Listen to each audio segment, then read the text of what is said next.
안녕하세요. 스타트업 전문 컨설팅사 디토 파트너스 그룹의 최유환입니다. 제가 일주일에 한 번씩 IT 이슈 위클리로 찾아뵙고 있는데 오늘은 좀 특별한 컨텐츠를 좀 만들어 봤습니다. 지금 한참 그 시기가 정부 과제 지원도 하시고 또 뭐 팁스 프로그램 같은 곳에도 이제 많이 지원을 이제 하고 계시죠. 제가 이제 실은 그 팁스 프로그램과 또 경기 창조경제혁신센터의 이제 평가위원을 맡고 있다 보니까 자, 이런 기업들을 위해서 어떻게 하면 이 평가위원들의 마음 그리고 생각을 전달해 드릴 수 있을까 이런 생각을 좀 해봤어요. 결국 이제 과제 선정이 되시려면 여러 가지 대면 평가와 서면 평가를 거치시게 되는데 그러려면 과연 이제 이 평가위원들이 어떤 그 생각을 가지고 있는지 뭐 지피지기면 백전백승 아니겠습니까? 그래서 오늘은 이제 그런 그 평가위원들이 과연 어떤 생각으로 어떻게 평가를 하는지 이 부분을 한번 다뤄 보겠습니다. 자, 지금부터 같이 한번 하나씩 짚어 보시죠. 제 얼굴 안 보셔도 되죠? 네. 자, 이 방송은 말씀드린 대로 IT 이슈 위클리의 번외편 방송이고요. 예, 정부 과제나 팁스 프로그램에 지원하는 스타트업과 중소기업을 위해서 제작이 됐습니다. 정부 과제나 팁스에 지원하신다. 자, 그러면 지피지기 하셔야죠. 그래서 평가위원들의 생각을 읽는 것이 너무너무 중요하다 이런 생각이 들어서 이런 컨텐츠를 한번 구성해 봤고요. 자, 그래서 현직 평가위원인 제가 알려드리는 자, 평가위원은 이렇게 평가합니다라는 부분 이제 부제를 붙여봤는데 화성에서 온 사업가, 금성에서 온 평가위원. 그래서 사업가분들은 언제나 특히 대면 평가할 때 보면 막 숨도 안 쉬고 막 발표하시잖아요. 열정적으로. 근데 반면에 평가위원들은 이건 뭐 냉랭하니 이게 뭐 처음 본 사업이 이게 뭔지 모르겠다 약간 이런 표정으로 앉아 있는 듯 하죠. 예, 그래서 도대체 평가위원들이 무슨 생각으로 지금 이 평가를 하는 거야? 이런 경험들을 아마 갖고 계실 텐데요. 자, 그래서 평가위원은 이렇게 평가한다라는 내용을 지금부터 한번 말씀을 드려보겠습니다. 자, 6가지로 제가 정리를 해봤는데 첫 번째는 근본적인 질문을 많이 던진다는 겁니다. 생각보다. 예. 그러니까 저희가 문서를 작성하고 발표를 준비할 때는 뭔가 그 문서의 목차에 있는 것들 하나하나에 신경을 쓰다 보면 왠지 뭐 거기 있는 내용 하나하나를 두고 막 그 질문을 하실 것 같잖아요. 근데 실제로 그렇지가 않아요. 대부분의 평가위원들이 근본적인 질문을 많이 합니다. 뭐 예를 들면 이런 것들을 제가 써놨는데, 자, 이 사업이 누구에게 무슨 가치를 줍니까? 이런 거. 네, 되게 어렵죠. 네, 교과서에 나오는 얘기 같잖아요.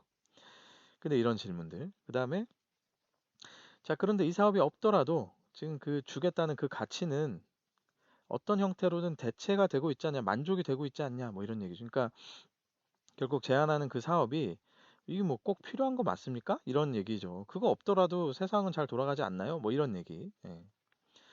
자, 그다음에 경쟁에 대비해서 진입 장벽이나 뭐 차별화 요소는 무엇입니까? 뭐 이런 것들. 그리고 돈은 어떻게 벌 수 있나요? 현실적으로 진짜 돈이 벌리는 수익 모델 맞냐? 이런 얘기입니다. 그러니까 이 목차에 있기 때문에 수익 모델을 대부분 다 적어 오세요. 그런데 문제는 뭐냐면 되게 현실적이지 않은 내지는 그거 백날 해봤자 얼마 안 되는 돈 막 뭐 몇천 원씩 단위로 해가지고 뭐 그냥 열심히 하는데 얼마 안 될 것 같은 그러니까 현실성이 되게 낮은 뭐 그런 수익 모델을 이제 들고 오시는 경우도 있죠. 그리고 이제 끝으로 뭐 창업팀은 이 사업의 핵심 역량을 갖추고 있느냐, 뭐 사람, 그죠? 주로 사람, 뭐 기술, 뭐 아니면 어떤 뭐 장비 이런 것들일 텐데 과연 제대로 갖추고 있습니까? 그래서 뭐 고용 계획이라든지 이런 것들을 봤을 때뭐 앞에 계획하고 그냥 따로 놀게 되면 그 부분도 이제 많이 지적을 당하게 되죠. 그러니까 이런 것들이 굉장히 근본적인 질문들이에요. 사실은 교과서에 나올 만한. 자, 근데 왜 그런 평가위원들은 이렇게 뭔가 나이브하게 뜬구름 잡는 듯한 그런 근본적인 질문을 하는 걸까? 그 평가위원들이 뭐 정말 이게 다 뭔가 잘 모르고 뭐 하는 질문일까? 뭐 그렇지는 않습니다. 제가 이제 평가위원 입장에서 약간 대변을 해보면 일단 이런 현실적인 부분이 있어요. 서면 평가 시간 한번 보면 회사당 1시간 정도 잡혀 있는데요. 실제로는 한 30분 정도밖에는 못 봐요. 서류들을. 그 많은 서류들을. 왜냐하면은 중간에 뭐 브레이크도 좀 갖게 되고 또 많은 경우에 좀 이슈가 될 만한 건들이 있으면 평가위원들끼리도 가끔씩은 굉장히 막 이렇게 언성을 높여가면서 막 디베이트를 하는 경우도 있습니다. 뭐 매번 그러는 건 아니지만 그런 시간들 다 제외하다 보면 실제로 한 회사당 볼 수 있는 시간이 30분 정도밖에 안 된다는 거. 그럼 시간이 굉장히 짧죠. 그죠? 예. 그리고 대면 평가는 또 어떻습니까? 발표가 20분에 Q&A 20분. 뭐 이건 이제 주간 기관마다 조금씩 다르지만 대부분 이 정도 구성이죠. 자, 그럼 평가위원들은 보통 6명에서 8명인데 그 사람들이 Q&A 20분 동안 한다. 그럼 평균적으로 한 3분, 2, 3분 정도 잡혀 있는 시간인데 거기 뭐 어떻게 뭐 디테일한 질문 어떻게 하겠습니까? 그죠? 자, 그러다 보니 아무래도 큰 질문들 위주로 갈 수밖에 없다라는 거고요. 또 하나는 전문성의 깊이가 사실 평가위원들 사이에서 조금씩 달라요. 예를 들면 제가 속해 있는 뭐 정보통신 뭐 이런 부분, 뭐 문화 컨텐츠 뭐 이런 분과로 소집이 돼서 만나더라도 이 평가위원들 사이의 전문성에는 당연히 깊이가 조금씩 다르겠죠, 아무래도.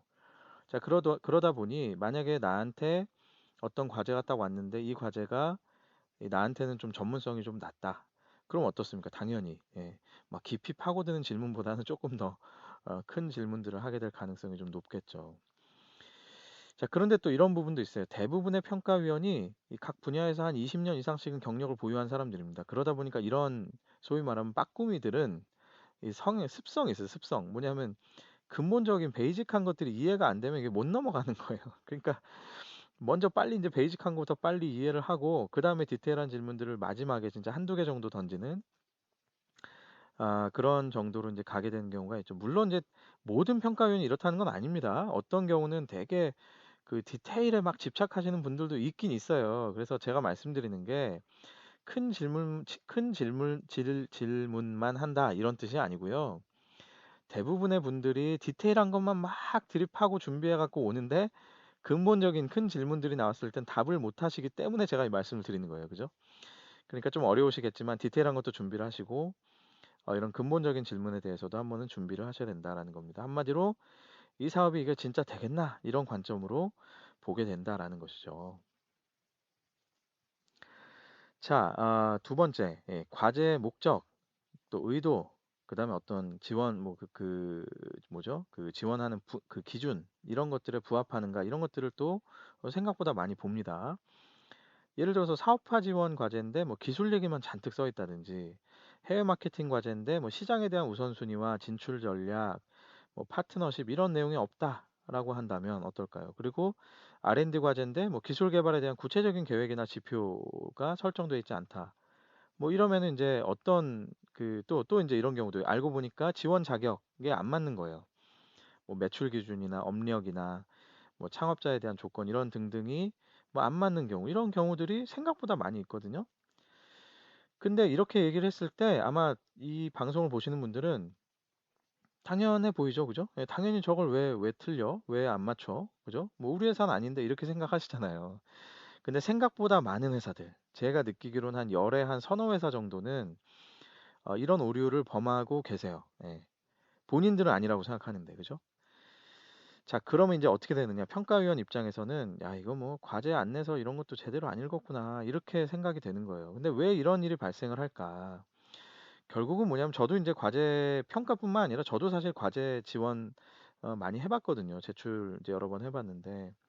자, 그럼 이제 이런 그 차이가 어디서 나오느냐면 과제 안내서의 내용이 애매한 경우에 많은 회사들이 그냥 넘어가서 그래요, 이거를. 예. 그러니까 애매한 부분이 있다면 주저하지 마시고 담당자와 연락을 나누셔야 돼요. 그분이 비록 불친절하다 하더라도. 네, 불친절한 분들이 간혹 좀 있죠. 예. 그리고 또 하나, 과제 설명회가 있다. 이 과제와 관련된 설명회가 앞서서 있다면 이런 것들 무조건 가서 들어보셔야 됩니다. 그래서 똑같이 과제 안내서에 표현되어 있는 동일한 단어라도 과제 주관 기관, 주최 기관마다 조금씩 다르게 의도하면서 쓰는 경우들이 있어요. 그래서 나는 열심히 이 안내서를 읽고 해석을 하고 제출했다 생각하는데 막상 평가위원들이 받는 가이드라인하고 전혀 다른 형태로 포커스가 맞춰져 있는 경우들이 생기는 거죠. 자, 그래서 이런 노력들을 담당자와 열심히 연락하시고 설명회도 들어보시고 이런 노력들을 하지 않게 되면 의도하지 않게 여러분의 회사가 성의 없는 회사다 이렇게 오해를 받게 될 수 있는 겁니다. 그래서 아주 기본적인 거지만 이런 것들을 잘 점검해 보시는 게 좋겠다는 생각이고요. 자, 세 번째는 기존 과제 및 뭐 특허 이런 것들과 유사한 경우에 평가위원들은 아주 민감해집니다. 아주 예민해져요. 자, 두 가지 경우가 있어요. 첫 번째는 다른 회사 과제랑 유사한 경우. 그러니까 두 번째는 우리 회사가 예전에 냈던 과제랑 유사한 경우 이 두 가지가 있어요. 근데 그나마 전자는 좀 나아요. 다른 회사랑 좀 비슷한 거 뭐 그럴 수도 있고 그죠? 예.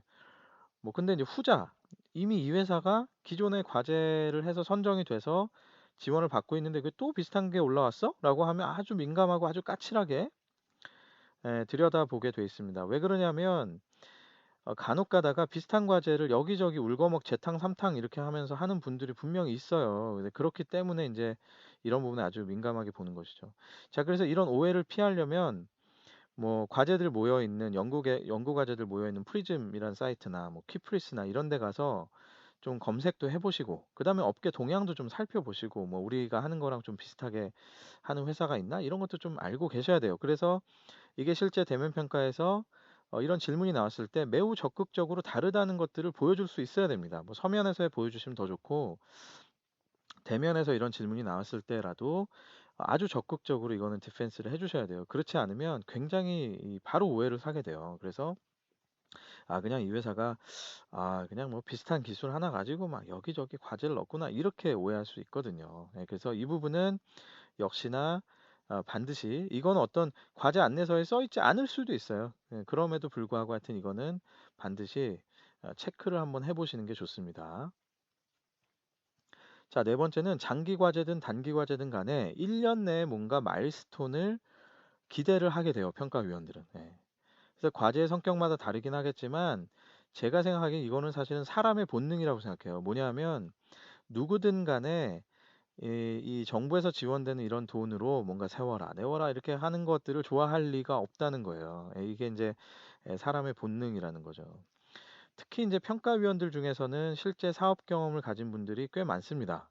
그래서 더더욱 그런 눈으로 보게 되죠. 그래서 뭐 3년이든 5년이든 이렇게 진행되는 장기 과제라고 하더라도 반드시 앞으로 1년 내에 어떤 성과가 예상됩니다라는 것들을 보여주는 것이 좋아요. 그래서 좀 더 구체적인 목표를 세팅을 하시는 게 좋고요. 이런 것들이 과제 안내서에 있는 경우도 있는데 그냥 없는 경우가 있거든요. 없는 경우라 하더라도 그냥 이렇게 하시는 것이 분명히 도움이 됩니다.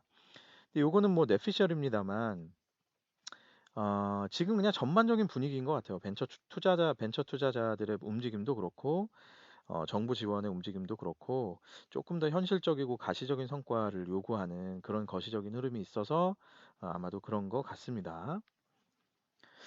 자, 다섯 번째. 아무래도 평가위원도 사람이기 때문에 서류 작성, 발표 요령 이런 것들이 좋으면 아무래도 좀 좋게 보여요. 자, 왜 그러냐? 하루에 6개에서 8개 회사의 서면 평가, 대면 평가를 해야 되는데 이거 정말 고역이죠. 그죠? 자, 그래서 이제 아무래도 좀 깔끔하게 정리된 서류, 뭐 아주 속속 들어오게 하는 발표 이런 것들을 접하게 되면 아무래도 좋게 보게 돼 있습니다. 자, 몇 가지 팁을 제가 정리를 해보면 이래요. 서류 작성 시에는요, 키 메시지를 반복적으로 노출해야 돼요. 그래서 뭐 좀 과장해서 얘기하자면 세뇌를 시킨다 이런 느낌? 자, 그래서 약간 양괄식 구조라 그러죠. 처음에 내가 생각하는 예를 들면 기술이다 그러면 우리 기술은 이겁니다. 한번 선언을 딱 하시고 중간에 막 설명한 다음에 마지막쯤에 한 번 더 정리를 해주는 거예요. 우리 기술은 그래서 이런 기술입니다. 이 키 메시지를 반복적으로 노출하라는 거를 오해하시면 안 되는데 비슷한 뭐 문장들 여러 개를 막 계속 카피 앤 페이스트해서 넣어 놓으라는 그런 의미가 아니고요. 내가 전달하고 싶은 바를 정말 원 센텐스 정도가 있다면 그 센텐스는 중간중간 한 두 번 혹은 뭐 길면 한 세 번 정도는 많다면 세 번 정도는 노출을 시키는 게 이 짧은 시간에 회사의 서류를 보고 사업을 파악해야 되는 평가위원들 입장에서는 굉장히 도움이 됩니다. 그래서 보다가 막 헷갈리다가도 다시 그렇지 그냥 이 회사 사업은 이거였구나 이렇게 이해가 되는 것이죠. 자, 두 번째 이제 서류 작성 후에는 반드시 회사 내 과제에 참여하지 않은 과제랑 좀 무관한 인원에게 한번 보여주시고 반드시 피드백을 받으세요. 그래서 이게 좀 이해가 되니? 이게 너무 어렵지 않니? 이런 것들. 그리고 세 번째 발표하실 때에는 앞에 두 가지는 서류 작성이고 발표하실 때에는 보통은 이제 서면 평가에서 나온 피드백을 이게 전달받는 경우들이 있거든요. 그래서 그렇게 나온 피드백들, 평가위원들의 피드백은 반드시 따로 간단하게라도 답변을 준비를 해서 정리를 해서 보여주시는 게 좋아요. 발표 시에. 예. 그게 굉장히 성의도 있어 보이고 또 많은 부분들의 불필요한 질문들을 사전에 다 차단할 수 있는 아주 좋은 효과가 있습니다. 그리고 네 번째, 질의응답 시간을 위해서 앞에 발표하는 시간은 절대로 넘기시면 안 돼요. 길게 하시면 안 돼요. 이건 굉장히 안 좋거든요, 생각보다. 그래서 나는 질문을 하고 싶은데 시간이 없어서 못하면 그 질문의 찜찜함 때문에 결국은 높은 점수를 못 주고 넘어가게 돼요. 그래서 질의응답 시간을 100% 확보를 하시고요. 발표 시간 오히려 약간 조금은 빨리 끝내시더라도 질의응답 시간을 확보하시는 게 좋습니다. 자, 그리고 발표하실 때 여유 있는 호흡으로 하세요. 진짜 숨도 안 쉬시고 막 하시는데 그 열정과 그 갈급함은 제가 너무 이해가 되지만 이 여유 있는 호흡이라고 제가 강조를 해드리는 이유는요. 그러니까 계속 줄줄줄줄줄 막 이렇게 20분 동안 얘기하면요. 평가위원들이 처음엔 좀 듣다가 못 들어요. 그냥 이게 너무 워딩이 많으니까 이해도 할 수가 없고 너무 빨리 막 지나가니까 그죠?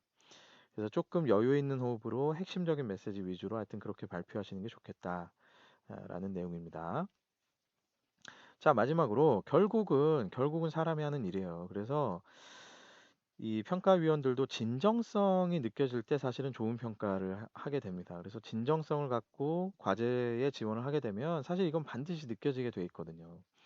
그러나 반면에 또 한편으로는 평가위원들도 앞에 말씀드린 대로 상당한 경력자들, 빠꾸미들이라서 이 뭐 어설프게 또 연기를 하시면 이게 또 굉장히 쉽게 이제 탄로가 납니다. 그래서 이런 것들은 절대 연기를 하시면 안 되고요. 하여튼 진정성을 가지셔야 되는데 진정성을 갖는 최고의 비결은 제가 생각하기론 그래요. 그냥 이 과제를 바라보는 시각을 좀 바꾸는 겁니다. 쉽게 말하면 자, 우리 이번에 뭐 정부 돈 한번 따보자. 뭐 이런 게 아니고요. 제가 표현을 좀 싸게 아주 저급하게 했지만 그죠? 뭐 우리 속마음들 다 그런 마음 있잖아요. 그죠? 예, 정부 돈 한번 따봐야지. 뭐 이런 거 있는데 자, 정부 돈 한번 따보자 이게 아니라 자, 이 기회에 자, 우리 사업의 아주 근본적인 질문들 아까 제가 1번에서 말씀드린 그런 근본적인 질문들을 다시 짚어보는 계기로 삼아보자. 이렇게 좀 관점을 바꾸고 출발하시면 반드시 이런 것들이 평가위원들에게도 다 느껴질 거라고 생각이 듭니다. 요약을 해봤어요. 뭐 혹시나 캡처해서 이렇게 다시 한번 리뷰하실 생각이 있으시다면 이 페이지 보시면서 다시 한번 정리해 보시면 좋겠다 그런 생각이 드네요. 자, 저는 원래 주간마다 매주 월요일마다 ITC 위클리로 만나고 있거든요. 혹시 이 방송을 통해서 처음 접하신 분들은 유튜브와 페이스북, 뭐 팟캐스트, 애플 팟캐스트, 네이버 오디오 클립, 팟빵을 통해서 한번 만나보시기 바랍니다. 디토 파트너스 그룹을 검색해 보시면 됩니다. 네, 도움 되셨으면 좋겠고요. 반드시 정부과제 잘 성공적으로 선정되시길 바라겠습니다. 저는 디토 파트너스 그룹의 최유한이었습니다. 감사합니다.